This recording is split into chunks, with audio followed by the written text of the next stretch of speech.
आपकी ज़िंदगी में जो पति पत्नी का नाता है ना, वो बहुत ही क्लोज और बहुत ही विश्वास का संबंध है। और इसमें 4 चीज़ों का होना बहुत ज़रूरी है। सबसे पहला विश्वास, दूसरा टाइम, तीसरा talking, we should talk to each other, and touch. Touch वाली फीलिंग ज़रूर होनी चाहिए। जिस रिश्ते में ये नहीं होता वो पति पत्नी का रिश्ता नहीं होता और वहाँ पर कोई संबंध नहीं होता।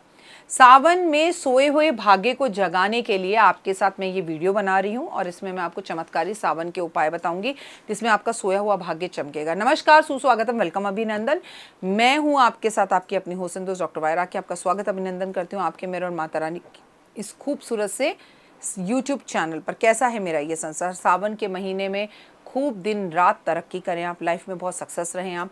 लेकिन सावन के महीने में हम कभी घर शिफ्ट नहीं करते, सावन के महीने में हम कभी दुकान शिफ्ट नहीं करते। जो लोग सावन के महीने में घर शिफ्ट करते हैं या जो लोग सावन के महीने में दुकान शिफ्ट करते हैं, यकीन मानिए वो पूरे साल शिफ्टिंग ही करते रहते हैं, परेशान रहते हैं। और कभी भी हमें घर नहीं बदलना चाहिए।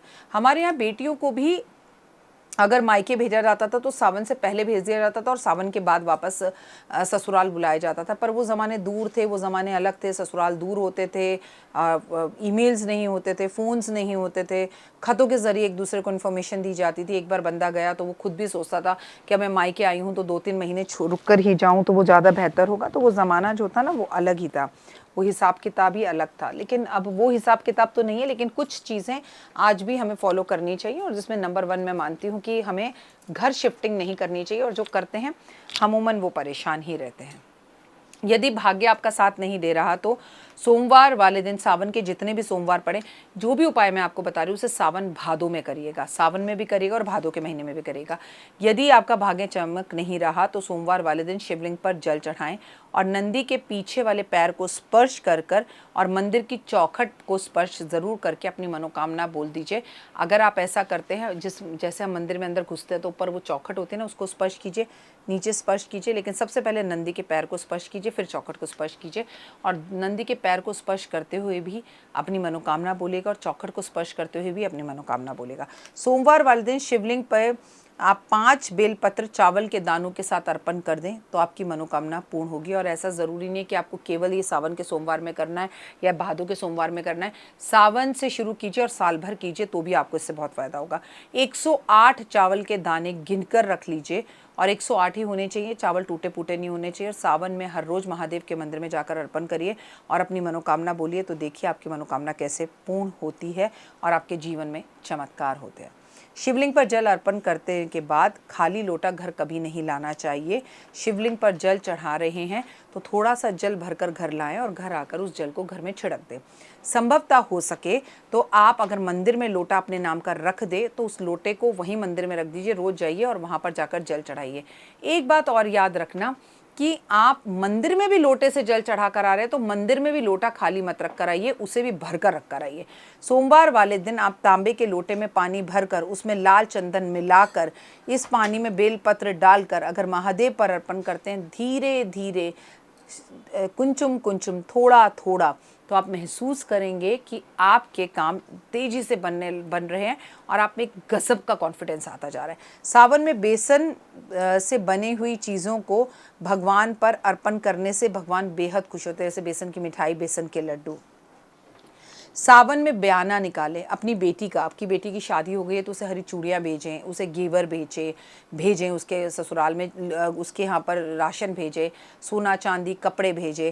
वैसे भी सावन में तीज होती है तो तीज में बेटी को सब कुछ दिया ही जाता है, तो इससे आपका सोया हुआ भाग्य चमकता है। याद रखिए, बेटियाँ शादी से पहले या शादी के बाद उन्हें कुछ देते लेते रहना चाहिए। उन्हें देंगे और लेने में उनसे आशीर्वाद लेंगे और उनके एक मुस्कान, थैंक यू पापा, थैंक यू मम्मी, तो आपका भाग्य हमेशा होते रहेगा। सावन में पूर्णिमा पर महालक्ष्मी को हल्दी का भोग ज़रूर लगाएं।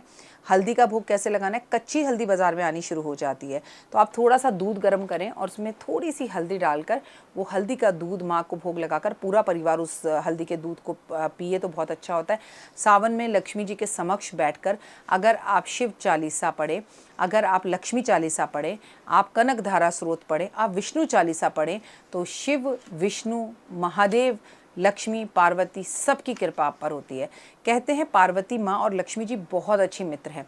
प्रदोष काल के टाइम पर अगर आप तुलसी के सामने दीपक जलाते हैं शाम के टाइम पर, इससे माँ पार्वती बेहद प्रसन्न होती हैं, माँ लक्ष्मी बेहद प्रसन्न होती है और आपके घर में स्थिर रूप से वास करती हैं। शिव पार्वती माँ को हमेशा केसर की खीर का भोग लगाना चाहिए और सावन में खीर खाने का विशेष महत्व है। चलिए भाई, अब चावल की खीर आप नहीं खा सकते, हमने चावल छोड़ रखा है, तो हम साबूदाने की खीर खा सकते हैं। हम सावन में अगर वो नहीं कर सकते तो हम एक चीज़ और कर सकते हैं कि सावन में हम ड्राई फ्रूट्स की खीर बना लें। It is more than enough. सोमवार वाले दिन अनार का रस जो है वो शिव शंभू पर अर्पण ज़रूर करना चाहिए और फलों के रस भी अर्पण कर सकते हैं। अगर घर में कलेश रहता है तो आपको अपनी बेटी से सावन के मास में अपने घर में एक तुलसी का पौधा लगवाना चाहिए और सुबह शाम उसमें दीपक लगाना चाहिए। सावन में अगर बेटी आपके घर में आती है तो उसके हाथ से गुलाबी कपड़े में थोड़े से अक्षत बंधवाकर अपनी चांदी के एक सिक्के के साथ अपने घर के मंदिर में रखवाने चाहिए। सावन में किसी भी गुरुवार को मंदिर में ब्राह्मण को पीले वस्त्र, पीले पुष्प, पीली मिठाई अर्पण ज़रूर करनी चाहिए। ऐसा करने से भी आपका सोया हुआ भाग्य जो है वो चमकता है। और सावन में किए गए दान पुण्य के बारे में आपको मैं जितना बताऊं उतना ही उसे आप कम समझिए, उतनी आपकी लाइफ में सक्सेस मिलती है। आप पूरे साल कुछ ना कर सके पर सावन में अपने खाने पीने की और पहनने की कोई भी एक वस्तु जो है उसे ज़रूर छोड़ना चाहिए। जैसे मेरे साथ बहुत सारे लोग छोड़ते हैं, मैं डॉक्टर वायरा की सावन के पूरे 1 महीने में मैं पैरों में चप्पल नहीं पहनती हूँ और खाने में चावल को छोड़ती हूँ और ज़मीन पे सोना पसंद करती हूँ, बिस्तर को त्याग देती हूँ। आप भी ऐसा कर सकते हैं। आप इनमें से सब कुछ नहीं कर सकते तो कुछ एक कर सकते हैं। मुझे चावल बहुत पसंद है, हो सकता है आपकी खाने की कोई और चीज़ हो जिसके बिना आप ना रह सकते हो। भटूरे, जैसे कि पराठे, जैसे कि बैंगन। वैसे भी सावन में ज़मीन में उगी हुई चीज़ों को कम खाया जाता है, कम ग्रहण किया जाता है, तो वो भी आपके लिए काफ़ी बेनिफिट वाला रहेगा। कुछ भी त्याग की भावना से करेंगे तो आपको ज़रूर कुछ मिलेगा। फिलहाल मुझे दीजिए इजाज़त, अपनों का रखिए खास ख्याल। अगर आप विदेश में हैं तो नाम धारण कीजिए, नमः शिवाय, नमः शिवाय, नमः शिवाय, ओम नमः शिवाय, शिवाय नमः, शंभु शंभु शंभु, हरिहर हरिहर हरिहर हरिहर हरिहर। आप सिर्फ नाम सिमरन करिए, नाम सिमरन से भी जीवन में सब कुछ मिलेगा। पूरे सावन में शिव पुराण पढ़िए, इससे भी सोया हुआ भाग्य चमकता है। फिलहाल दीजिए इजाज़त, नमस्कार, जय माता दी। कैसी लगी? पसंद आई? चलिए, हो सकता है किसी को पसंद ना भी आई हो, लेकिन अगर हृदय से आप इन उपायों को करेंगे तो आपका फ़ायदा ज़रूर होगा। बहुत मेहनत करते हैं हम ये वीडियो बनाने के लिए, और मैं ही नहीं सब। तो अगर अभी तक आपने मेरे चैनल को लाइक, सब्सक्राइब, शेयर नहीं किया, ज़रूर कर लें। अगर आपको किसी भी तरह की कोई जानकारी चाहिए या आप चाहते हैं आपकी बताई हुई वीडियोस मैं बनाऊं, तो आप यकीन मानिए हमारे नंबर आपको सारे वॉलपेपर पर दिखाई देंगे। इन सब नंबरों पर, इन सब नंबरों पर, इन सब नंबरों पर, इन सब नंबरों पर आप हमें तुरंत कॉल करें और कॉल कर कर आप हमें मैसेज करें, व्हाट्सअप करें कि क्या वो विषय है जिस पर मैं आगे वीडियो बनाऊं। आप जो विषय मुझे देंगे उस पर मैं वीडियो बनाऊंगी। और हाँ, रुकिए, जाइए मत। आप में से बहुत से लोग मेरी इन वीडियो को रोज़ देख रहे हैं लेकिन चैनल सब्सक्राइब नहीं कर रहे हैं, और उससे भी ज़्यादा प्रॉब्लम है कि आप मुझे अलग अलग चैनल्स पर देख रहे हैं। मेरा असली चैनल यही है, सिर्फ यही डॉक्टर वाई राखी एस्ट्रोलॉजर चैनल पर ही मुझे देखिए और कहीं नहीं। ये मेरी आपसे रिक्वेस्ट है। जय माता दी। जीवन में है समस्या, नहीं मिल रहा तकलीफों से छुटकारा, नहीं मिल रही मनचाही नौकरी, टूट गया है विश्वास, सांस से आपकी बिल्कुल नहीं बनती और खत्म हो गई है आस, भगवान से आपका विश्वास उठ चुका है। टैरो के 78 कार्ड खोलेंगे भविष्य का राज। सरकारी नौकरी से हैं आप कोसों दूर, कुंडली जगाएगी कुंडली जागरण, कुंडली बताएगी आपका भविष्य। ऊपर से ये जादुई हवाएं, ऊपरी हवाएं, जादू टोना तंत्र विद्याएं, पति पत्नी और वो, करना होगा खुद पर विश्वास। दीजिए मुझे भी एक मौका, अपनी कुंडली दिखाइए, टैरो कराइए, लेकिन अपनी जिंदगी को जल्द बदलवाइए। मैं हूं डॉक्टर वाई राखी। आप मुझसे बात कीजिए, फ़ोन कीजिए, अपॉइंटमेंट लीजिए, आपकी ज़िंदगी के अंदर आएगा ज़बरदस्त बदलाव।